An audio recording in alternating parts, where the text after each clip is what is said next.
분명히 말씀 가운데 하나님이 우리에게 주시는 하나님의 뜻이 드러나 보일 것입니다.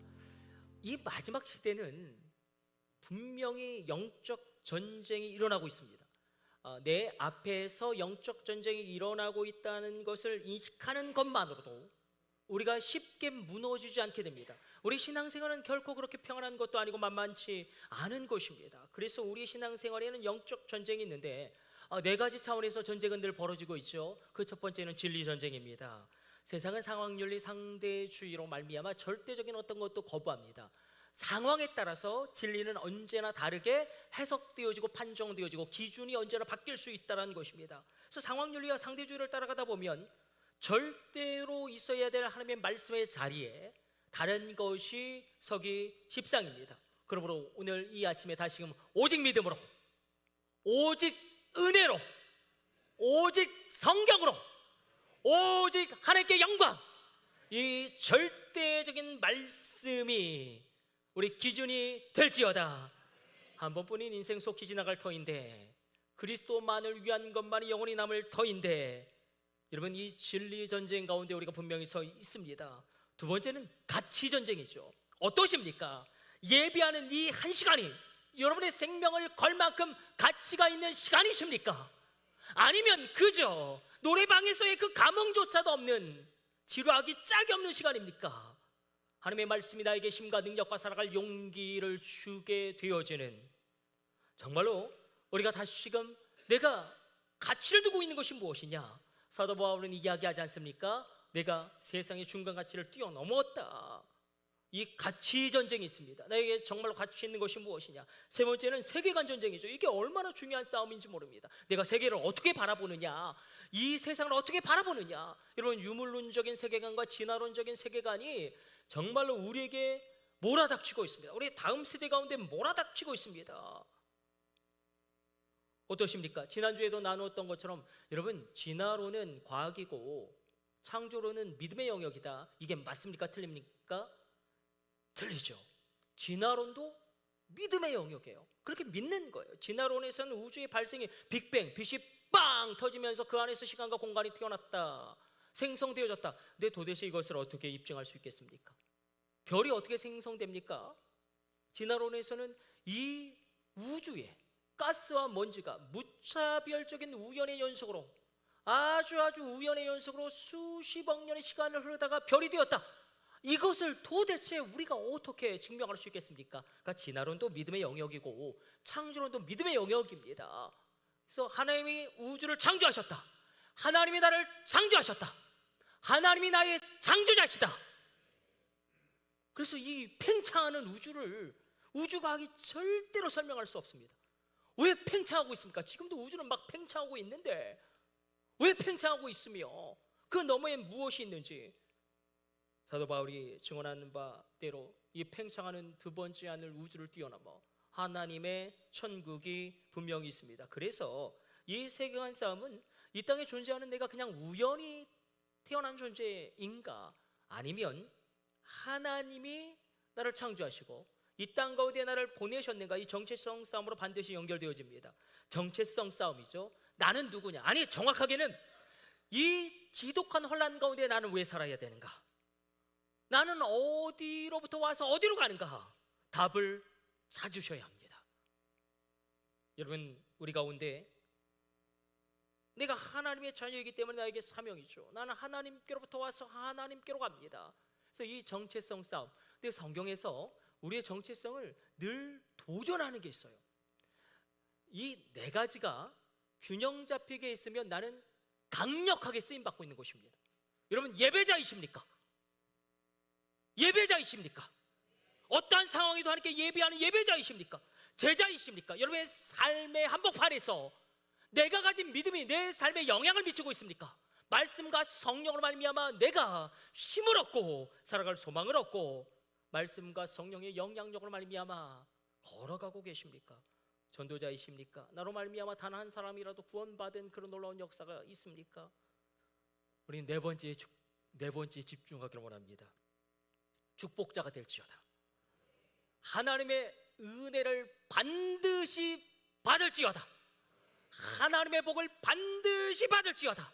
그래야 다른 사람을 살리고 교회를 세우는 축복자로 살지어다. 여러분을 축복합니다. 저는 새벽마다 피를 토하며 기도합니다. 누구라도 참사랑 재단에 나와서 무릎을 꿇는 자마다 불로응답받게 하여 주시고, 누구라도 이 성전의 문을 열고 들어와 예배하는 자마다 문제를 해결받게 하여 주시고, 그 누구라도 여기 오는 자마다 하나님을 체험하게 하여 주시고, 하나님의 임재를 누리게 하여 주시고, 누구라도 심지어 기어서라도 이 성전에 와서 주의 전에 머무르는 그 사람에게 가난의 저주가 떠나가고 경제의 문제가 풀어지며 경제 주권이 있게 하여 주옵소서. 누구라도 주의 전에 거하는 자에게 그 질병이 떠나가게 하여 주시며 심장이 다시 뛰게 하여 주시고, 혈관이 뚫리고 관절과 관절은 연락되어지고 뼈마디가 연결되어지는 소성함을 얻게 하여 주옵소서. 오늘 하나님의 복을 나누려고 합니다. 여러분, 축복이라는 것은 동사형으로도 쓰일 수 있고 명사형으로도 쓰일 수 있죠. 동사형으로 쓰이면 축복이라는 개념 자체가 빌축의 복복이니까 복을 빌다라는 의미가 돼서 하나님 나를 축복해 주세요, 이게 동사적으로 쓰여지면 문제가 될 수 있죠. 하나님 나를 위해서 복을 빌어주세요. 그러나 명사형으로 쓰이면 아무 상관없습니다. 오늘 본문에서도 성경에서도 명사형으로 쓰이고 있죠. 축복, God's blessing으로 쓰고 있는데 그래도 혼란의 여지가 있으므로 우리가 이제 이렇게 기도하면 좋을 것 같습니다. 하나님 나를 축복해 주세요. 이것이 동사형으로 쓰여지게 되면 하나님이 또 누군가에게 복을 빌어달라는 의미가 되기 때문에 하나님 나에게 하나님의 복을 주시길 원합니다. 내가 하나님의 은혜를 받아 누리길 원합니다. 한마디 기도라도 분명하고 명확하게 기도의 줄을 붙잡고 우리가 주의 전으로 주의 보호자로 달려나가기를 원합니다. 그러면 또 왜 달라고만 기도하냐, 기복적으로 기도하냐? 제가 감신대를 나오지 않았습니까? 우리 감신대에서는 이거 굉장히 싫어합니다. 기복주의. 그래서 오중 축복, 삼중 축복, 오중 복음, 뭐 사천적인 영적 세계 엄청 비판했어요. 조용기 목사님. 예. 그리고 막 광림교회 김선우 목사님도 엄청 비판하고, 제가 그 신학적인 토양 가운데 자라서 아직도 이렇게 설교하는 게 낯섭니다. 복을 달라고 구한다? 아, 그건 저급한 신앙이야. 이런 어떤 마음에 그런 눌림이 있어요. 그럼에도 불구하고 반드시 복을 받으셔야 합니다. 반드시 하나님의 은혜를 받으셔야 합니다. 아주 오래된 예화 하나 나누려고 합니다. 아주 고전적인 예화죠. 옛날 시골에서 전도왕이 있었어요. 전도왕이 있었는데, 근데 이분이 약간 맛이 간 여자분이에요. 침도 좀 흘리시고. 근데 목사님이 하도 전도하라고 그러니까 이분이 어떻게 전도하시냐면, 이분의 전도 방법은 실로 무지막지합니다. 옛날 시골 장터가 있지 않습니까? 딱 가서 장터에서 이렇게 물건을 팔고 있는 분들에게 대짜고짜, 너 우리 참사랑교회 와! 그래야 축복받아! 안 오면 너 나처럼 된다! 해! 그러면 굉장히 기분도 찜찜하고 꿀꿀해서 끝내 교회에 나오는 것입니다. 그리고 그렇게 운명적으로 예수님을 만나고 하나님의 은혜와 복을 누리게 되는 것입니다. 여러분, 이 축복의 확신이 있을지어다. 너 우리 교회 나와. 너 반드시 축복받아. 우리 찬양이 뜨거워. 하늘문이 열려. 우리 기도가 간절해. 하나님이 불로 임재하셔. 용서하십시오. 철이 지난 아주 썰렁한 개그 잠깐 나누어 보려고 하는데, 사오정 이야기인데 너무 진지하게 듣지 마세요. 그러니까 사오정이 취직을 위해서 면접을 보러 갔는데 면접관들이 무슨 질문을 하는지 곰곰이 생각하다가 마침 손오공이 나오는 게 아닙니까? 손오공에게 물어보는 거예요. 야, 무슨 질문했어? 안 돼, 그런 거 얘기해주면. 아이, 빨리 얘기해줘, 우리 친구잖아. 첫 번째는 AI가 언제 만들어졌냐를 물었어. 그럼 너 뭐라고 대답했어? 2010년대에 개발되어 있어서 2020년대에 본격적으로 출시되었다고 이야기했어. 그럼 두 번째는 미국 대통령 선거에 누가 당선될 것인가를 물었어. 누가 당선될까요? 해리스가 당선될까요? 트럼프가 당선될까요? 그럼 손오공 넌 뭐라고 이야기했어? 예전에는 해리스라고 생각했는데 나는 지금은 트럼프라고 생각합니다. 이렇게 답했어. 그럼 세 번째 질문은 당신은 하나님이 살아계신 걸 믿느냐 물어서 내가 그렇게 대답했어. 예, 확실히 그렇다고 생각합니다. 근데 사오정이 너무 시간이 없는 거예요. 그래서 답만 외웠어요. 첫 번째 대답, 2010년대에 개발되어 2020년대에 나왔습니다. 두 번째 대답, 예전에는 해리스라고 생각했는데 지금은 트럼프라고 생각합니다. 세 번째 대답, 예, 확실히 그렇다고 생각합니다. 그리고 드디어 이제 4, 5정 면접관 앞에 서게 됩니다. 면접관이 질문합니다. 당신의 생년월일은 언제입니까? 그러니까 이 4, 5정이 2010년대에 개발되어져서 2020년대에 출시되었습니다. 그럼 당신의 이름은 무엇입니까? 예전에는 해리스라고 생각했는데 지금은 트럼프입니다.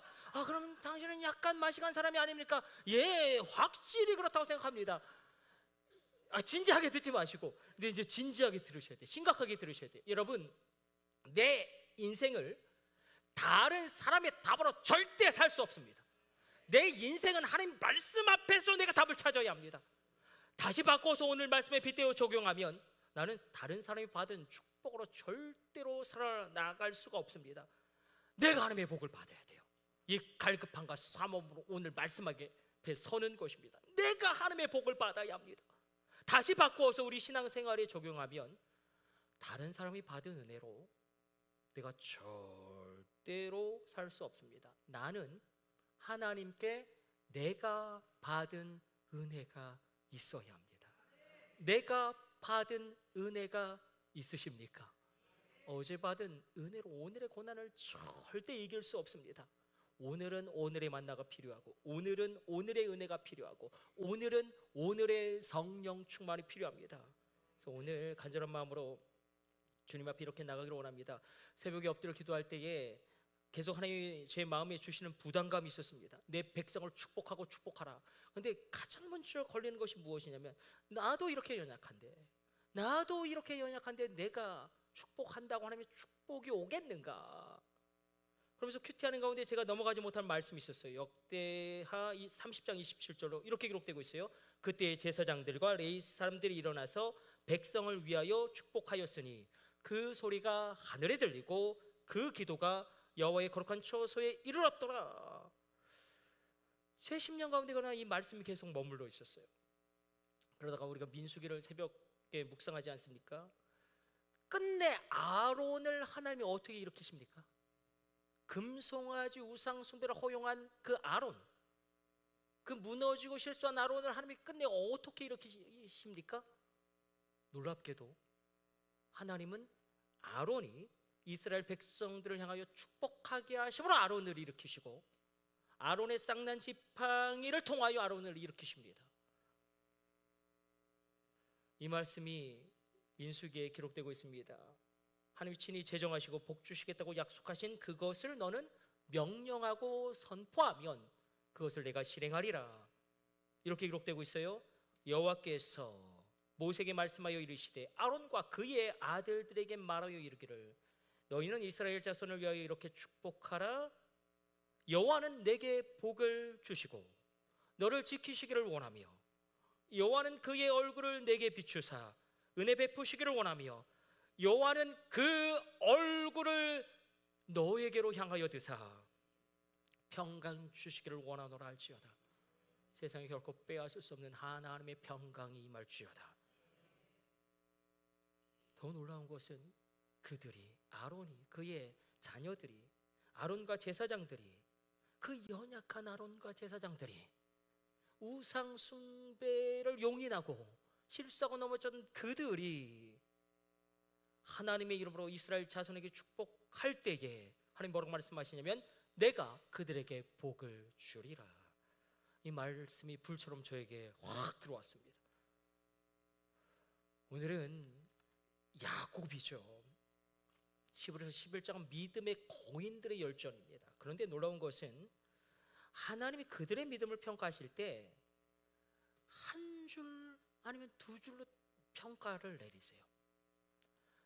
여러분, 야곱에 대한 하나님의 평가, 왜 야곱이 하나님 앞에서 믿음의 거인으로 인정함을 받았는가에 대해서 정말 얼마나 많은 이야기를 할 수 있겠습니까? 하나님은 이렇게 한 줄로 딱 말씀하시는데, 여러분 알고 싶지 않으십니까?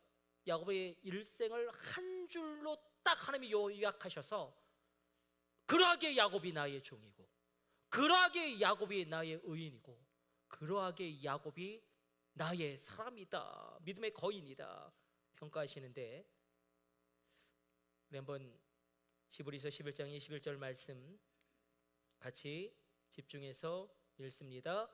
믿음으로 야곱은 죽을 때에 요셉의 각 아들에게 축복하고 그 지팡이 머리에 의지하여 경배하였으며, 두 가지를 이야기하고 있어요. 죽을 때에 요셉의 각 아들을 축복했다. 그리고 지팡이 머리에 의지해서 경배했다. 경배했다라는 것은 프로스키네오라는 원어가 쓰기 때문에 예배했다라는 거예요. 여러분, 가장 복된 인생은 그 노년에 하나님을 예배할 수 있는 인생, 그 하나님을 찬양할 수 있는 인생. 여러분, 믿음으로 시작하셨다면 반드시 삶의 결론도 믿음으로 내리셔야 합니다.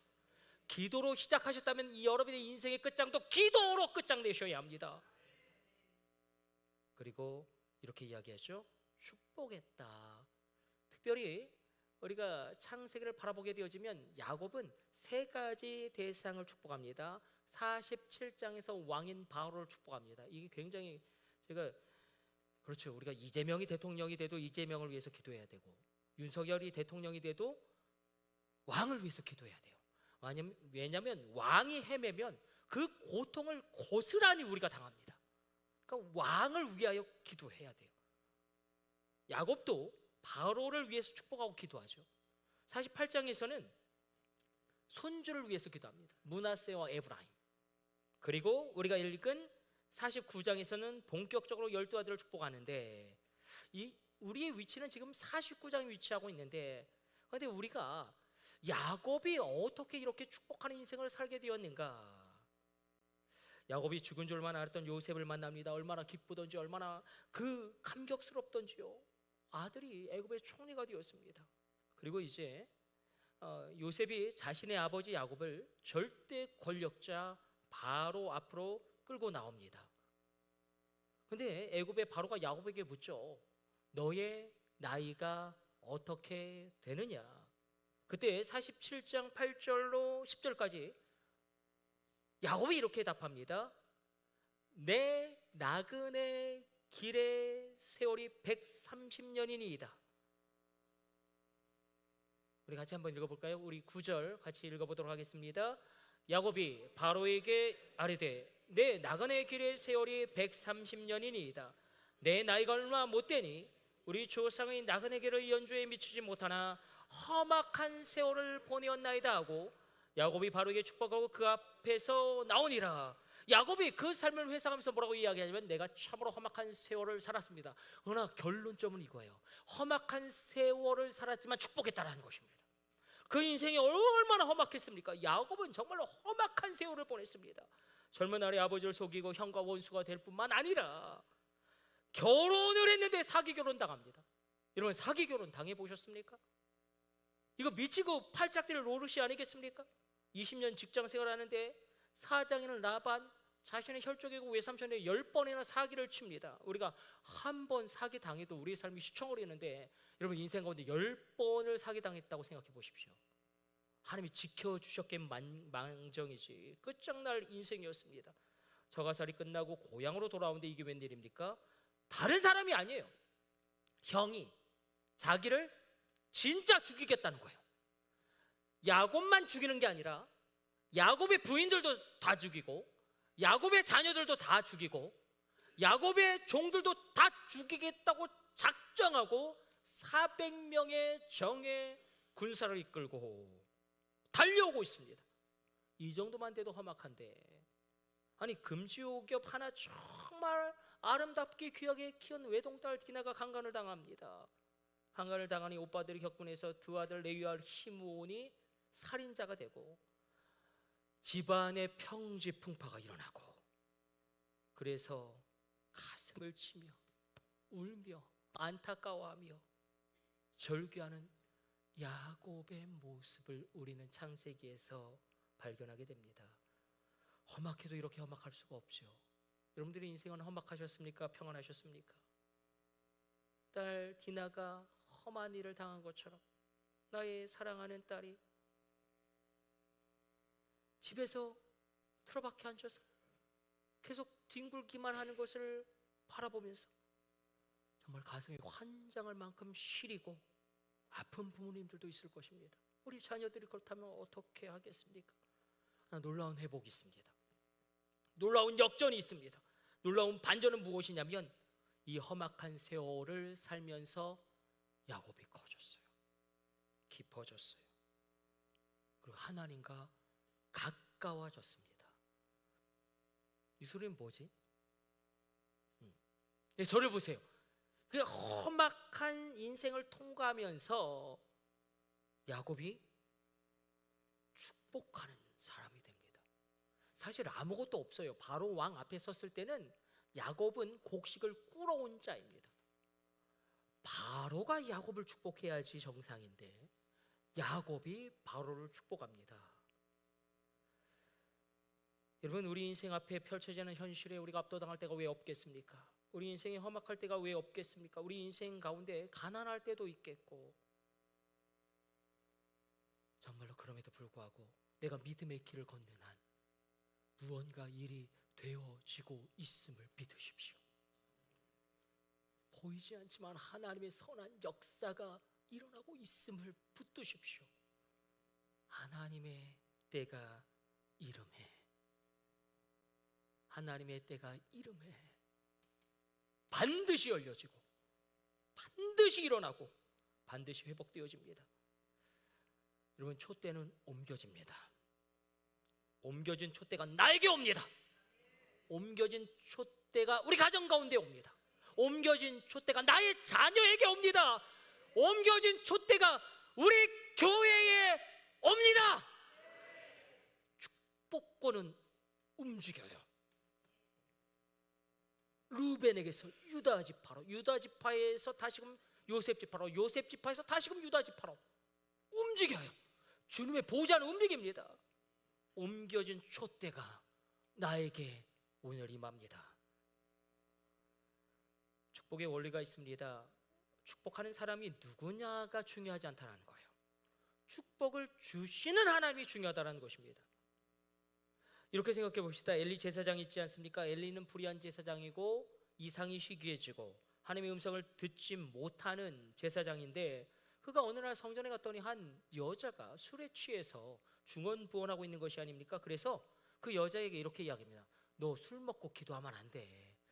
그러나 한나가 가슴에 슬픔이 가득 차서 하나님께 은혜와 긍휼을 구하는 그 기도를 그렇게 오판한 것입니다. 그만큼 엘리는 영적인 분별력도, 영적인 민감성도 잃어버린, 그리고 정말로 비대해진 제사장일 뿐입니다. 그러나 이게 또 기가 막히지 않습니까? 하나님은 그 엘리 제사장을 통해서 한나를 축복합니다. 그래서 제가 굉장히 조심하는 게, 다른 목사님들 이렇게 막 비판하는 굉장히 조심합니다. 여러분, 제사장은 상관없어요. 축복을 주는 하나님이 중요한 것이지. 그러므로 우리 가운데 이런 확신이 있기를 원합니다. 하나님이 축복을 주시는 분이시기 때문에 내가 연약할 수도 있죠. 내가 연약할 수도 있지만 나의 자녀에게 내가 손을 얹고 안수하며 기도할 때 놀라운 일은 일어납니다. 그래서 오늘 이렇게 크게 보는 거예요. 야곱이 요셉을 축복하는데 특징 두 가지가 있습니다. 이걸 우리가 분명하게 붙잡는 것입니다.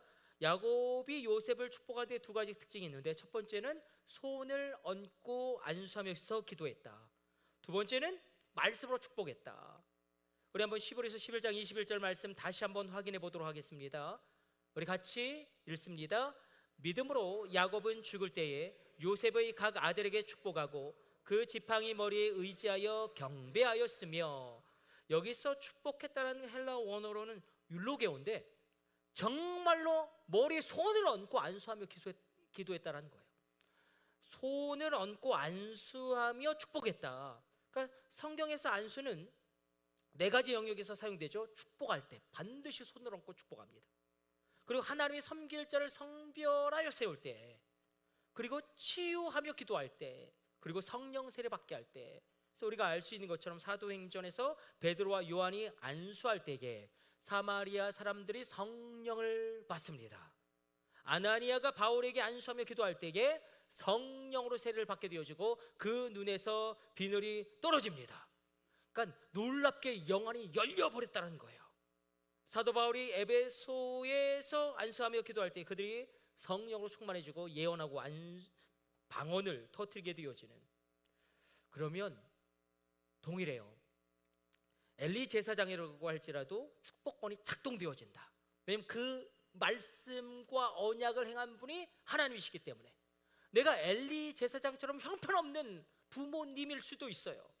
그러나 나의 자녀의 머리에 손을 얹고 안수할 때에 여러분의 손 위에 못자국 난 예수님의 손이 포개어짐을 믿으십시오. 여러분의 그 연약한 손 위에 예수님의 피 묻은 손이 겹쳐짐을 믿으십시오. 저도 부족하고 연약하지만 제가 여러분의 머리에 손을 얹고 안수할 때에 제 손 위에 예수님의 못자국 난 손이 포개어지고 예수님의 피 묻은 손이 겹쳐짐으로 말미암아 예수님의 거룩과 능력과 회복과 치유가 흘러들어가는 것이고 예수님의 말씀이 흘러들어가는 것이고, 더 놀라운 것은 성령의 기름 부음이 흘러들어갑니다. 이사야서는 이 능력의 역사를 이렇게 표현하죠. 그날의 그 무거운 짐이 너희 어깨에서 떠나가고 그의 멍에가 너희 목에서 벗어지되 기름진 가닥의 기름 부음 때문에 멍에가 부러지리라. 그러므로 우리가 손을 얹고 안수하면서 우리 자녀에게 기도하고, 저도 여러분에게 믿음으로 안수하면서 기도하는 것입니다. 오늘 설교의 결론을 내려보죠. 그러나 야곱이 그냥 막 축복한 것은 아니었다. 안수하며 축복하는데 말씀으로 축복합니다. 우리 49장 1절과 2절 한번 읽어보도록 하겠습니다. 49장 1절과 2절 찾았으면 아멘. 우리 같이 읽습니다. 야곱이 그 아들들을 불러 이르되 너희는 모이라. 너희가 후일에 당할 일을 내가 너희에게 이르리라. 너희는 모여 들으라. 야곱의 아들들아, 너희 아버지 이스라엘에게 들을지어다. 너희가 후일에 당할 일을 내가 너희에게 이르리라. 그러니까 말씀과 예언이 같이 가는 것인데, 성경에 나오는 예언자는 히브리 원어로 나비인데 말씀을 맡은 자란 뜻이 있어요. 그러니까 하나님의 말씀으로 과거를 해석하고 현재를 분석하고 미래를 바라보고 통찰하고 준비하는 것이 나비, 예언자, 선지자입니다. 근데 말씀으로 축복하는 것입니다. 그래서 한번 저는 이 말씀이 너무 좋습니다. 야곱이 요셉에게 한 축복이 너무나 좋습니다. 그래서 여러분을 지금 그 말씀으로 축복합니다. 뭔가 심상치 않은 하나님의 놀라운 은혜가 여기에 숨겨져 있습니다. 우리 짧은 시간이지만 집중해서 야곱의 축복의 백미죠. 요셉을 어떻게 말씀으로 축복하는가? 이 말씀들이 다 구약에 나와 있는 말씀들이에요. 그러나 일일이 그것을 다 찾지는 않겠으나 이 22절부터 시작되어지는 야곱이 요셉을 그 머리에 손을 얹고 안수하는 이 축복의 기도가 구약 성경에 나오는 말씀에 다 근거하고 있음은 기억하고 우리가 말씀 가운데 뛰어 들어가기를 원합니다. 22절 말씀 같이 읽습니다. 요셉은 무성한 가지 곧 샘 곁에 무성한 가지라 그 가지가 담을 넘었도다. 이 말씀을 읽으면 무성한 가지, 예수님이 무성한 가지를 저주해서 무화과 나무가 다 말라 죽었는데 무성한 가지 별로 안 좋은데, 그런데 여기서 무성한이라는 원어는 포라트예요. 열매를 맺다라는 뜻이에요. 열매를 맺은 가지라는 뜻이에요. 그러니까 아주 풍성하게 열매를 맺은 가지다. 근데 가지는 원어로 벤이에요. 벤. 그래서 벤, 이거는 그 아들 자손을 뜻하기 때문에 무성한 가지의 뜻과 의미는 이러합니다. 자녀가 강성해질 것이다. 우리 소희 건이가 강성해질지어다. 우리 민호가 어디 갔죠? 민호 어디 갔어? 또 자는구나. 민호가 강성해질지어다. 우리 산이가 강성해질지어다. 우리 하원이가 강성해질지어다. 자녀가 강성해질 것이다. 그리고 정말 원어적인 의미는 그래요. 정말 원색적인 우리의 삶에 풍성한 열매가 맺힌다는 것입니다. 우리의 삶에, 우리의 기업체에, 우리의 사업체에 풍성한 열매가 맺히는데 더 놀라운 것은 그 열매 맺는 가지 위치가 어디냐면 샘 곁에요. 샘 곁에는 가뭄의 때에도 결실합니다. 가뭄의 때에도 열매 맺을지어다. 결국 그래서 샘 곁에 무성한 가지, 이것의 의미는 한계를 뛰어넘는 자가 된다는 것입니다. 우리 신앙생활의 절정은 결국 이거죠. 내가 뛰어넘을 수 없는 것을 뛰어넘게 되어지고, 내가 극복할 수 없는 것을 극복하게 되어지고, 그리고 23절 이렇게 축복이 이어집니다. 같이 읽습니다. 활 쏘는 자가 그를 학대하며 적개심을 가지고 그를 쏘았으나, 활 쏘는 자는 한글 성경으로는 단수로 표현되고 있지만 원어로는 복수예요. 빨리 하춤인데, 활 쏘는 자들이 그렇게 많았다는 것입니다. 오늘도 예배하는 여러분 가운데 원수가 그렇게 많으십니까? 그 인간만 보면 속이 뒤틀어지고 정말 분노가 치밀어 오르십니까? 요셉도 그랬다는 거예요. 요셉을 학대하고 공격하고 활을 쏜 사람들이 많았다. 형들이 그를 죽이려고 하죠. 아랍 상인은 그를 죽을 만큼 두들겨 패죠. 보디발이 그를 배반하죠. 보디발의 아내가 그를 모함하죠. 술 맡은 관원장이 요셉을 잊어버리죠. 그럼에도 불구하고 24절 이 은혜가 우리 가운데 임합니다. 같이 읽습니다. 요셉의 활은 도리어 굳세며 그의 팔은 힘이 있으니 이는 야곱의 전능자 이스라엘의 반석인 목자의 손을 힘입음이라. 수많은 공격이 있었지만 그 공격이 요셉을 무너뜨리지 못했다. 그런데 기가 막힌 것은 야곱이 참 교만한 것 같아요. 뭐라고 이야기했냐면, 그 수많은 공격 가운데 요셉, 너 분명히 알아. 요셉, 너 그렇게 형통하고 승리하고 이겨낼 수 있었던 것은 나의 하나님 때문이야. 야곱이 자신이 체험한 하나님을 세 가지로 설명하죠. 뭐라고 설명합니까? 전능자, 반석, 목자. 내가 하나님을 나의 전능자로 체험했다. 내가 나의 하나님을 나의 목자로 체험했다. 내가 나의 하나님을 나의 반석으로 체험했다. 아들아, 너 확실히 성공한 것이 맞지만 너 착각하지 마라. 너의 승리, 너의 성공, 너의 형통은 너의 지혜와 너의 능력 때문이 아니야. 내가 만난 하나님 때문이야. 우리 가운데 이 불같은 확신이 있기를 원합니다. 우리 자녀 가운데 너의 승리, 너의 형통, 내가 만난 하나님 때문이야.